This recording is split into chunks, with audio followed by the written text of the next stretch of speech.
The world is simple, and life is too. Problems arise when in the pursuit of things we want, we make things so inordinately complicated. Perhaps this is exactly why Buddhism preaches that desire itself is the root of suffering. Through desiring, we in some way intoxicate our perception on reality such that we can no longer see the simplicity and beauty of it all. Instead, all one sees is either the presence or absence of the thing or outcome that they desire. Perception itself is dependent on value judgments. So what if the thing we could learn to value highest was the state of being alive? Access to conscious experience, seen as the highest value a human can have. How beautiful would life become if it was viewed through that lens? Good morning, everyone.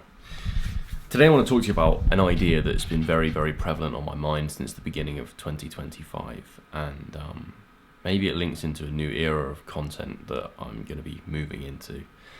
And I want to talk about courage, right? Courage, the character trait. And let me get you a quote for the definition of courage that I found, which is mental or moral strength to venture, persevere, and withstand danger, fear, or difficulty voluntarily.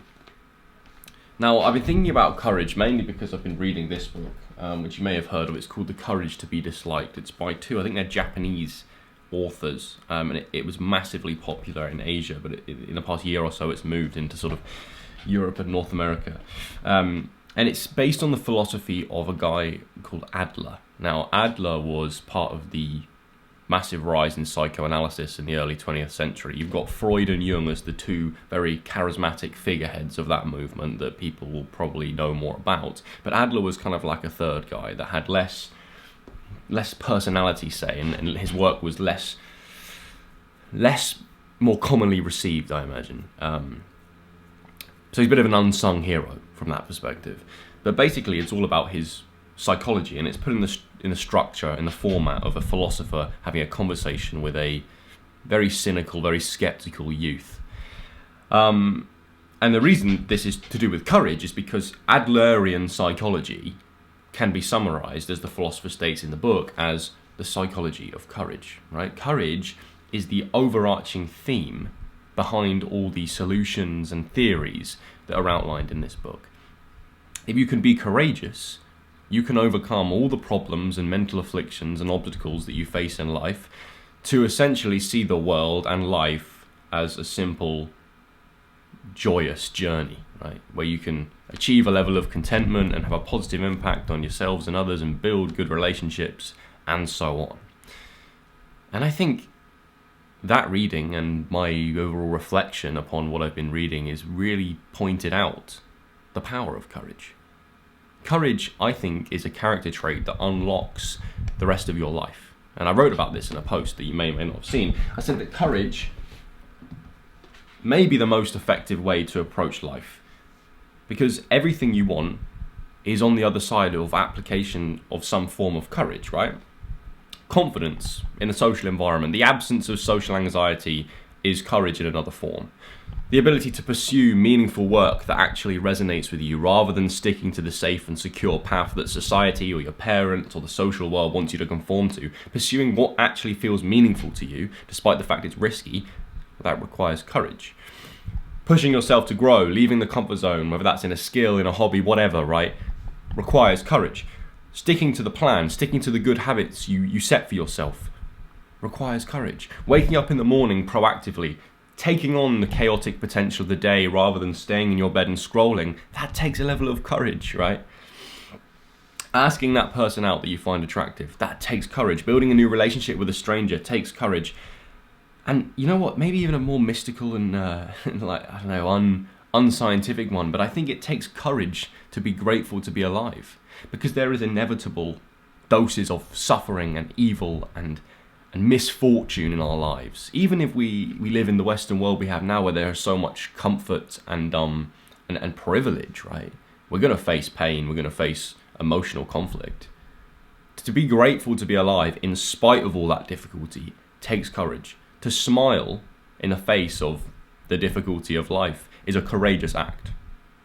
And so I think it takes courage to really take on anything worthwhile in life, because it involves a voluntary battle with the unknown and with danger and with difficulty in the pursuit of something good, right? So trying at life itself takes courage. And even though inside, I'm still a scared little boy when I come to face certain challenges and do certain things, a reminder of how important courage can be is so important to help me keep fighting. And that actually links to maybe the fact that I'm changing the way that I do content. Now, I don't want to waffle about this too much because you probably don't give a shit, right? But I've realized that I don't want to be a YouTuber necessarily.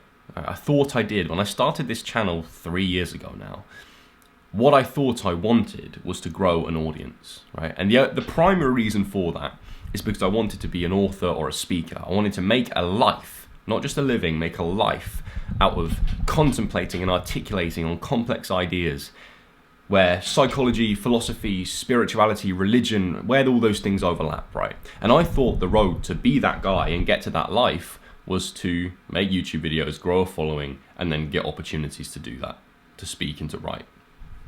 But the actual process of making videos in the way that I have been recently has started to degrade my soul, right? I know that sounds extreme, but I don't feel enthusiastic about my current process of making videos. I love the writing and the scripting and the idea generation. That brings me a lot of joy.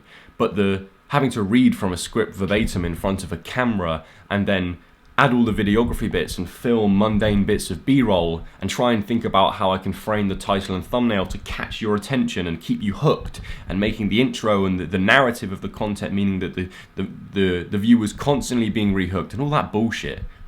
That is what annoys me, because that's not what I want to do. It feels inauthentic. That's the perfect word to use for it. It feels inauthentic. And so what do I actually want? Well, I want to be this guy that can speak and write about the ideas that fascinate him. So the frame I had going into 2025 was, why don't I just try and do that in my YouTube videos? Do it the Joel Clifton way. I mean, the background on my MacBook, let me show you this. I don't know if you'll actually be able to see it through like the time and the date. But I have written, which is something I wrote a while ago, follow your intuition as much as possible and avoid being captured by any form of external results or validation. Apply this to how you write and film content, to how you approach sport, to the way you perceive, speak and act in the world. Do it the Joel Clifton way, as only you can write his story. And I see that every single day, right, when I go onto my MacBook. But I think in the way that I've been making videos recently, I haven't been being truthful to that. So I'm just going to put a camera on and talk about it. It being ideas that have been fascinating me, the courage point being a key example of that. And maybe then I'll compile a month's worth of ideas and do some kind of lecture, I don't know, with a slideshow or something. Because I've only held myself back from this because I'm scared to admit something, which is that I feel like I have value to offer the world. I'm scared to admit that what I really want to do in life is be a young philosopher, an aspiring philosopher, be the modern age version of that. And I don't really know where that path leads or what that path really looks like. I'm just trying to take steps towards doing that. And things need to change. So, I kind of think about it like, I'm assuming a lot of you have seen Harry Potter. And a reference that I bring up a lot in different areas of my life from Harry Potter is the idea of the Horcrux. If you don't know, I'll explain it briefly. Basically, Voldemort, the big evil bold bloke, evil wizard in Harry Potter, he has these things known as Horcruxes, which are like objects external from himself out in the world that within them possess a fragment of his own soul. So like there's his diary from when he was a teenager, and his snake, who's like his main pet companion, I think a ring or something like that. They all contain a fragment of his soul. I see my YouTube channel in a way as a Horcrux of me. It's a fragment of my soul, of my being, that's out there in the world for other people to consume and criticize. And so as I transform, as my ideas transform, as I grow older and I develop as a human, so should my YouTube channel. And that's how I'm seeing this. Transformation, right? The death and rebirth. Like a phoenix, we will burn and then we will rise from the ashes. I have to let go of my biases of trying to think about how a thumbnail should be oriented and how a title should be framed. And I just have to speak from the heart, right? And in doing that, we'll see what the hell happens. I'll try and tell the truth about what I've been learning and what I've been thinking about the world and how I've adapted my thinking and behavior as a consequence of that. And you'll come along on the journey. And if anything, the thought that brings me so much joy is imagining me at 40, 50 years old, no matter what the hell I'm doing in life, watching back these videos and seeing a young man striving to try and create the reality he wants. And so that's the plan.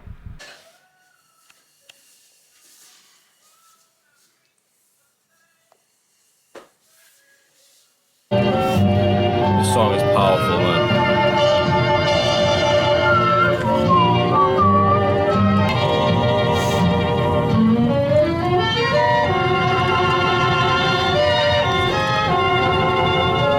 Wow, you ready?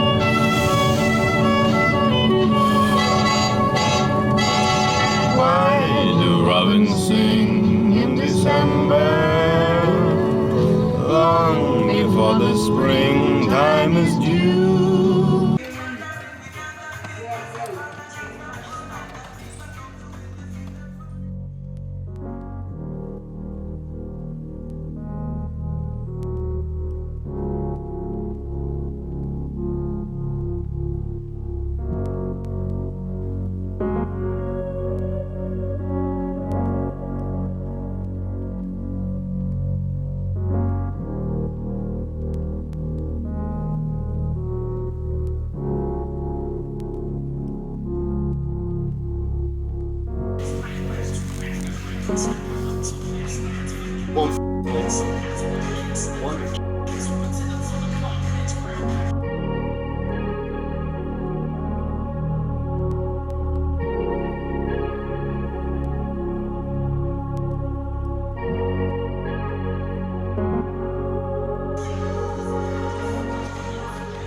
On Tuesdays, we grunt.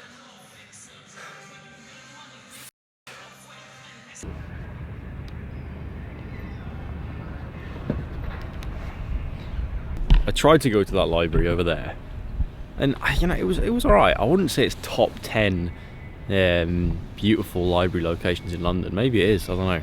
I haven't been to any, so.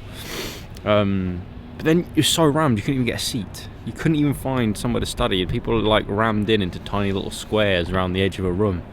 It's not the vibe I was looking for, man. I was expecting it to be massive. But, plans change. Haven't done the work I need to do, but the day is still young. Check the Butte scenes though, for this meal deal I'm about to consume. I mean, it's a bit nice, mate. It's a bit nice. That's the library over there. It's Canary Wharf to my right. And yeah, sound scenery.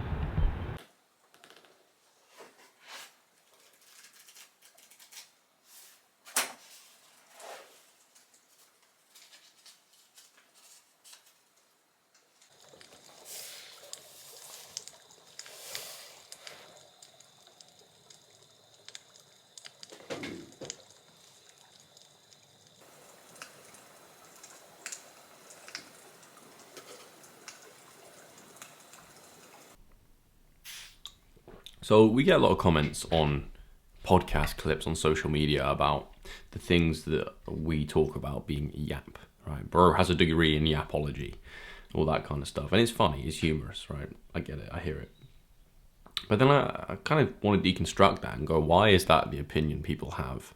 I mean, I guess if I'm telling a story about my life and I'm a bit playful with my language and it's taken out of the context of the episode, I get that things don't make sense. Like I've had comments from people about that, feedback on clips saying that it's too out of context and makes me look silly. And it's a difficult sort of balancing act between what length of clip and what content is going to sort of, stimulate people's emotions and get more views and comments and more activity, and then what's actually a more philosophical, valuable sentiment to put in an Instagram reel. There's a balancing point there. But it kind of links to something else I've been writing about this morning, which is when people hear about psychological, philosophical, spiritual ideas, they can tend to be cynical and skeptical about it and call it yap and just waffle. Perhaps because we don't really talk about what the functional use of these things are. And it kind of seems like like a distant concept from long ago. We talk about the Greeks and Romans and their philosophers that from, hundreds of years ago, or, no one wants to go back and read works like Nietzsche in the 21st century, really, unless you're a nerdy academic. So for the average person, the value in philosophical thought is not really gotten across. It kind of stays as a more academic discipline where people use big words and try and outsmart other people and all that kind of bullshit. But there's this quote from Marcus Aurelius' Meditations that I'm not going to read out because it's long. But he's basically talking about how human beings have the tendency to seek retreat from the difficulty and suffering of our lives. And he, in his context, talks about it as people changing their environment, right? He quotes, going into the country, going by the sea, into the hills, changing their physical location in order to change their psychological, spiritual state. And then I think about what's today's alternative to that? How do we seek retreat from our difficulties in life? Well, it's very easy to fall into the trap of scattering our attention across the many, many sources of stimulation we have at our disposal. The TikToks, the pornography, the YouTube videos that you don't really get value from, right? There's these rabbit holes that we can fall into that numb us and take our attention away from the parts of life that we're struggling with at this time. But what Marcus Aurelius poses and points out in this quote is that form of distraction from something outside of ourselves, right? Whether that's in his day and age, the changing physical environment, or in our day and age, the scattering our attention onto these highly dopaminergically stimulating things. That's a very unphilosophic way of approaching life, and that it would be far better to seek retreat into ourselves, as he says, having doctrines, and I quote, doctrines that wash away all your pain and send you back free of resentment at what you must rejoin, leaving the external world for a brief moment and going into yourself to ponder on big ideas and have a set of big ideas and interpretations of the world that keep you grounded.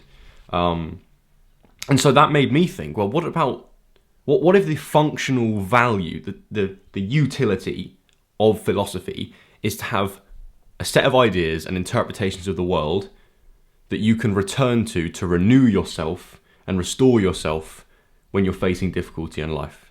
Something goes wrong and you're in the midst of a challenge, or you have a social conflict or whatever, right? Just something, you just face those things that degrade us a little bit. What if we could then return to a set of ideas and principles about what reality is and how we view it, to then bring us back to a state of balance and tranquility, to then rejoin, as Marcus says, or reapproach our life in a more balanced way. Maybe that's what philosophy is. I don't know. That's what I've been thinking about. But today's more of a slow day. I'm writing here, and I'll go training later on. And then tomorrow, I'm doing something new for the first time. I'm pretty excited for. Gonna go and do a sensory deprivation tank. It's actually my birthday present from last year, and we're only getting around to it in February, but sometimes that's the way it goes. And yeah, I'll probably report back on that because maybe it'll provide some good insight.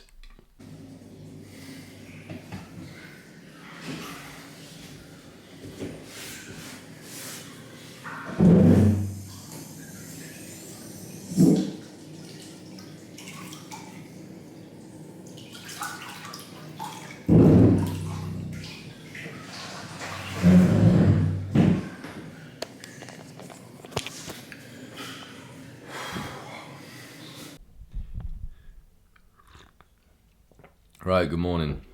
I barely filmed any of the sensory deprivation tank experience because mainly it just didn't feel right. Didn't feel like the kind of environment where I wanted to whip a camera out and start filming shit. And equally, the woman there did kind of bug out about the fact I was in a wheelchair, so that was an interesting experience. But I thought I'd debrief a little bit about things I've learned because, God, it came with some great insight. I mean, the first 20 minutes or so, the thinking mind was still in control. I was trying to clear my brain of thoughts, by noticing them and returning back to like the breath or the feeling of my heartbeat. But after that 20-minute period, I sunk into this state that I haven't ever reached before consciously. My body relaxed more than I've ever really experienced. And I think the thing that switched it for me is I opened my eyes in the tank, and it was just as dark as with my eyes closed. And it was maybe the point of relaxing relaxing my eyelids and seeing the darkness around me that then allowed me to drop into this very pensive, meditative, almost transcendental state. And I thought about a couple things, and I made some notes about them. So I'm going to get my notes out because I don't want to mess this up. Well, not mess it up, but I want to get it across. But overall, it was really good. It's one of them where I'd really, really like to get one in the future, wherever I end up living, or just have access to one regularly because it's just brilliant. But anyway, the main question that was popped into my brain by the muse or whatever, or my subconscious or whatever you want to think about it, was, who are you in the darkness, right? Because in this tank, you've got no visual stimulation, complete darkness. You can wave your hand in front of your face and you don't see it. There's no noise whatsoever. You've got these very, very high quality earplugs in, and it's kind of soundproofed and stuff in the pod. And there's no sort of tactile sensory information because the water is heated to your skin temperature, and the amount of Epsom salts in there means you float on the surface, and the pod's big enough so you don't hit the side. So all you're feeling is the sensation of the water, and eventually your mind kind of adjusts to that, and you don't really feel that anymore.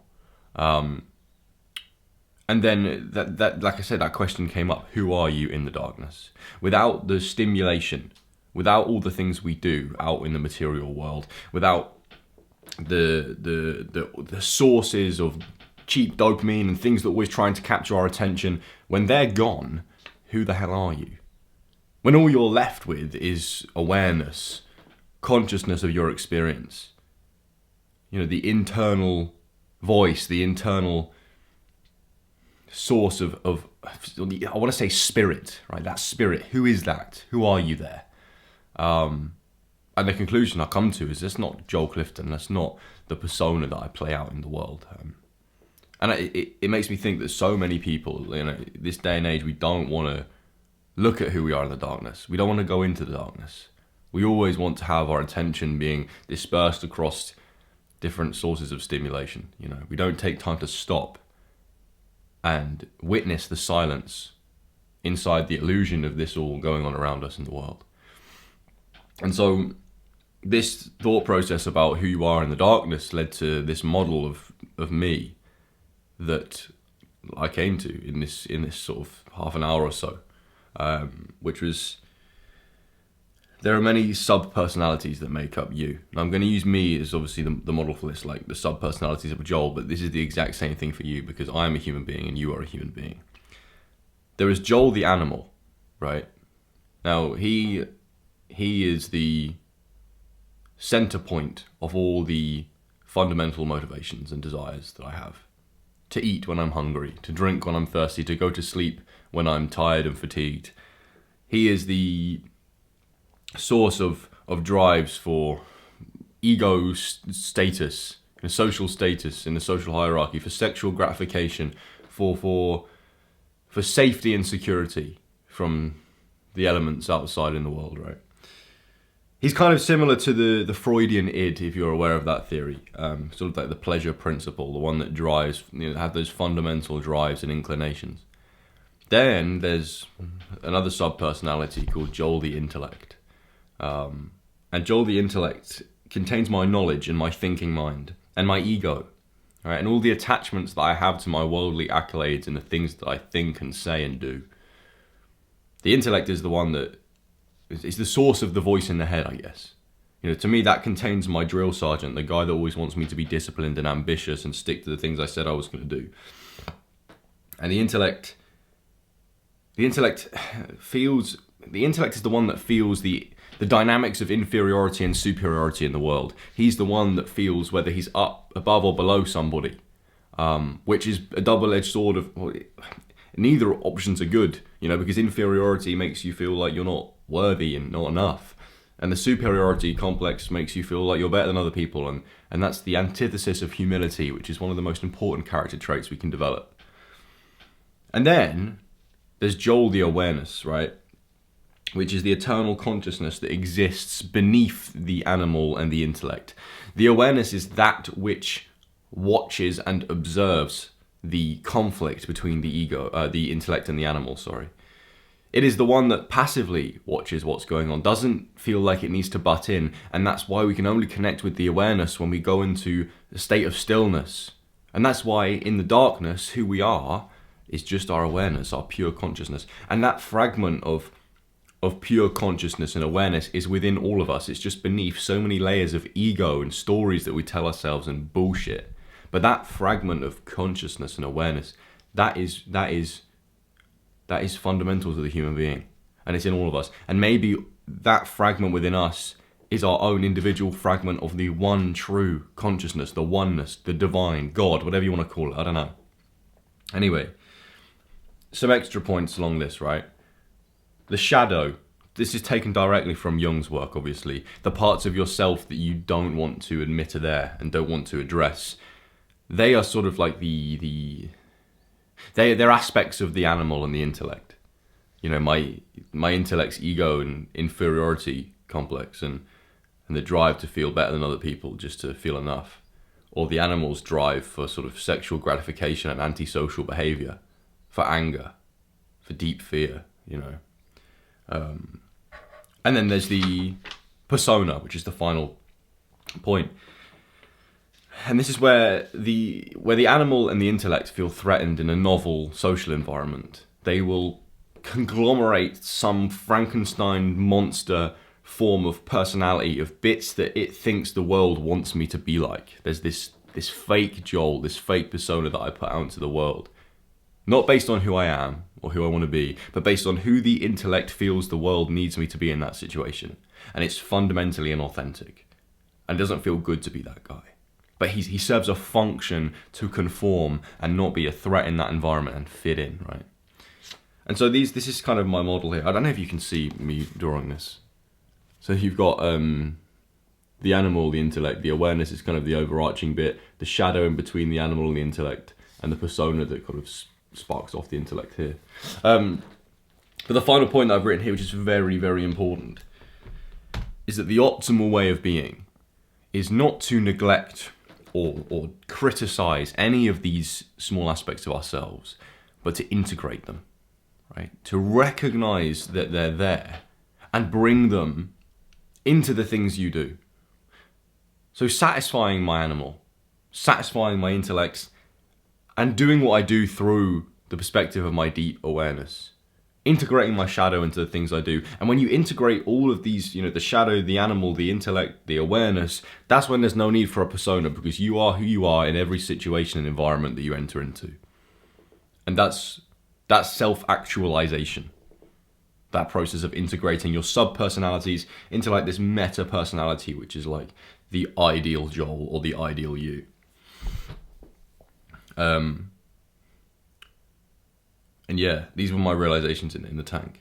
You know, and to give you an example of this integration, I think about a character, you know, here's a role model of mine. I think about Wim Hof, right? The Iceman, the pioneer, the cold adventurer, the modern day mystic, in a way. He satisfies his animal because he addresses the primal functions of the body and the physiology through the rituals and practices that he advocates for, the cold, the breath work, right? But he also satisfies the intellect. He's a very well-read man. He's talked about his dive into many religious texts when he was younger. He's clearly a smart individual, and equally he justifies his spiritual practices in science. You know, he's had scientific experiments done on himself, his ability to regulate his internal core temperature. And Wim also addresses his shadow, talking about his mental health problems when the mother of his children died and all those struggles he went through. And maybe most importantly, everything he does, when you see videos of him going around his massive garden in Amsterdam or interviews he does on podcasts, he has this playfulness and this conscious presence in the things he does that that suggests to me that he's being in the world through the perspective of his awareness. He knows it's there. He's addressing himself as a conscious being. Because we are not who we pretend to be out in the world. We are the spirit that possesses this physical body. And that's something very important to consider, I think. And the final point then that I wrote down here and that I realised in the pod was, when I say pod, I mean sensory deprivation tank, by the way, was that the awareness is the core of who we are. And everything else painted and layered on top of that is literally just stories that we've decided to tell ourselves and believe about who we are. And the world has started to imprint on us, and the world feeds back to us, right? We have a self-concept of what we're good at, what we do, what we're like, what we think about, what we believe about the world. And when we go out and we meet people and they get to know us, they then feed this story back to us, and still it's so ingrained and so imprinted that you actually believe that that's what you are. So it's important to know that it's all just a story. And actually that means that we can change the story we tell ourselves about ourselves, which is quite profound, I guess. I think I'm going to leave this video here. I don't really know what I'm doing with it. It's going to be long, it's going to be raw, but I enjoyed this kind of filming so much more. So I'm going to finish my coffee, do a bit of work, and then I'm going to play my old club today. I'm going to go and play Plymouth, so it's going to be good fun and good to see some old friends. But anyway, thank you for watching, and I'll see you guys soon. Joel Clifton, yeah, please sub and comment and like. But on a serious note, the content is very good. It makes you think about yourself and your life differently.